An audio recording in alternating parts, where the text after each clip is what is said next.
जिसको जाना नहीं जा सकता, जो निराकार है, जो काल से परे है। उसकी अनुभूति के लिए भी हमें संसार से ही गुजरना पड़ता है। यह शरीर, यह मन के माध्यम से ही हम उसकी अनुभूति कर सकते हैं। शरीर और मन से अनुभूति नहीं कर सकते, पर माध्यम यही है। इसलिए हमें शरीर और मन को नकारना या इससे भागना नहीं चाहिए। पीड़ा से हमें भागना नहीं है। कभी कभी जीवन में ऐसा भी होता है कि यहाँ से कहीं भाग जाऊं, यहाँ आसपास ही ना रहूं, कहीं ऐसा सुनसान जगह जाऊं जहाँ सुकून मिले, शांति मिले। यहाँ हम जिससे जुड़े हुए होते हैं वहाँ इंसान भी आसपास दिखाई ना पड़े, ऐसी जगह जाऊं। ऐसे भी लग सकता है, पर जब बहुत दुख और बहुत पीड़ा हो रहा हो तब हमें अपनी मन को ही देखना है। पीड़ा किस कारण हो रहा है, या हमें लग रहा है कि दूसरों के कारण पीड़ा हो रहा है, या पीड़ा अपनी उम्मीद और इच्छाओं के कारण हो रहा है। पीड़ा से भागने का कोई भी उपाय नहीं है। अशांति से, दुख से भागने का कोई उपाय नहीं है। इसीलिए यहाँ हमें ठहर जाना पड़ता है। ठहर कर अपनी मन को अच्छी तरह से देखना पड़ता है। मन क्या करता है, क्या सोचता है और किस कारण दुखी होता है, हमने क्या मान के रखा था, जिसका पूरा ना होने से हमें दुख हो रहा है, और हमने खुद को क्या मान रखा है। जितना गहराई में जा सके उतना जाकर मन को अच्छी तरह से देखना है। आपका मन आपके साथ ही वफादार है कि नहीं, यहाँ भी देखिए। कल आपने क्या सोचा था, क्या आज भी वही सोच रहे हो? कुछ चीज आपको लगता है तो क्या इस चीज पर आप अडिग रहते हो, या आपके मन आपके साथ ही धोखा करता है? आपको आज यहाँ अच्छा लगा, कल फिर आपको वहाँ अच्छा नहीं लगता है। कल फिर जो अच्छा लगता है फिर कुछ दिनों में वहाँ भी अच्छा नहीं लगता।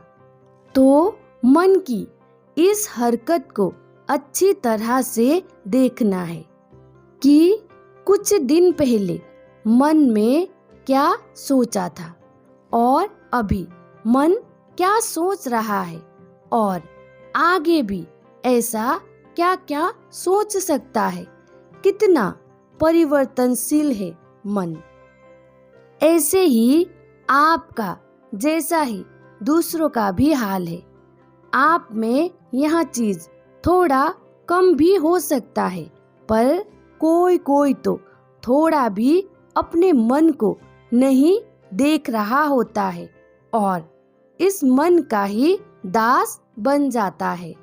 जो थोड़ा बहुत भी मन की इस हरकतें को देख सकता है, तो ज्यादातर वे इंसान दूसरों का भला बुरा के बारे में ज्यादा चर्चा नहीं करते, अर्थात दूसरों को बहुत बुरा नहीं कहते हैं। पर जिसने अपने मन को कभी भी इस प्रकार से देखा ही नहीं, वहाँ खुद भी अपने मन की दास होकर कुछ भी करते हैं और उन्हें कभी भी अपना गलती भी दिखाई नहीं पड़ता है, और वे जो कुछ भी खुद कर रहे होते हैं वे दूसरों पर भी थोपते हैं।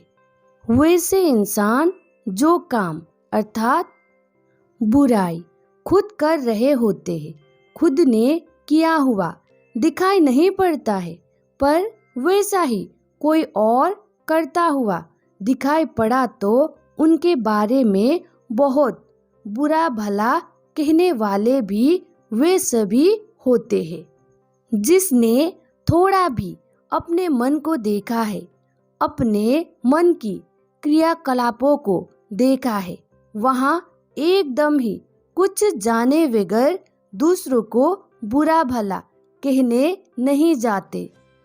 और ऐसे ही हम मन को देखते रहे, मन पर ध्यान देते रहे धैर्य के साथ, तो हमें पता चलेगा कि यह मन तो हमारे साथ ही चालबाज करता है और सारा दुनिया के साथ यही हो रहा है। कोई बहुत कम है मन की वश में, कोई बस मध्यम जैसा है, कोई बहुत ज्यादा ही मन के बस में है। यहाँ दिखाई पड़ने से तो हम में वैराग्य आ ही जाएगा। इतना भी हमें दिखाई पड़ा तो बहुत बड़ी बात है।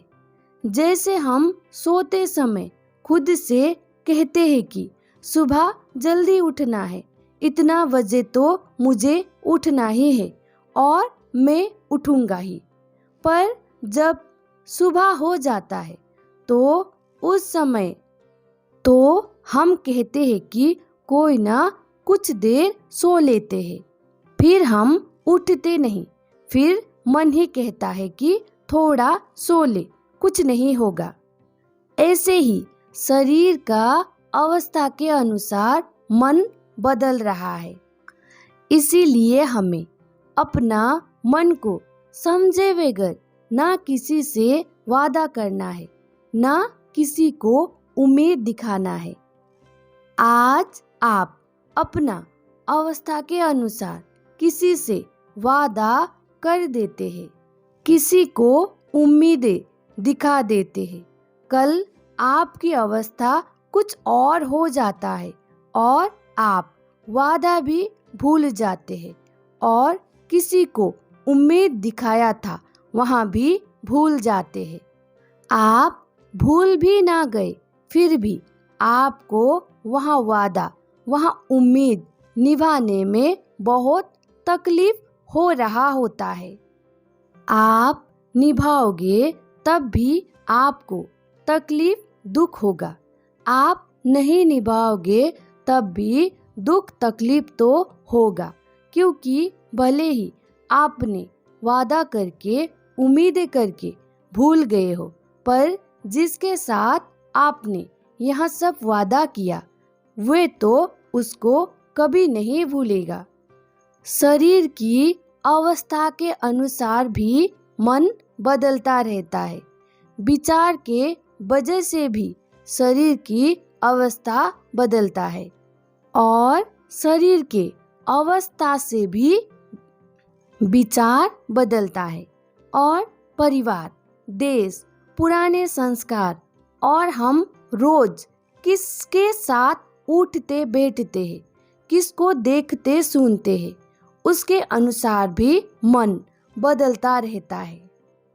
इसीलिए हमें पूरी तरह यहाँ पता ना हो कि यहाँ मन क्या है, यहाँ मन दूसरों को धोखा देता है कि या खुद को भी धोखा देता है, मन जैसा कुछ चीज है या नहीं।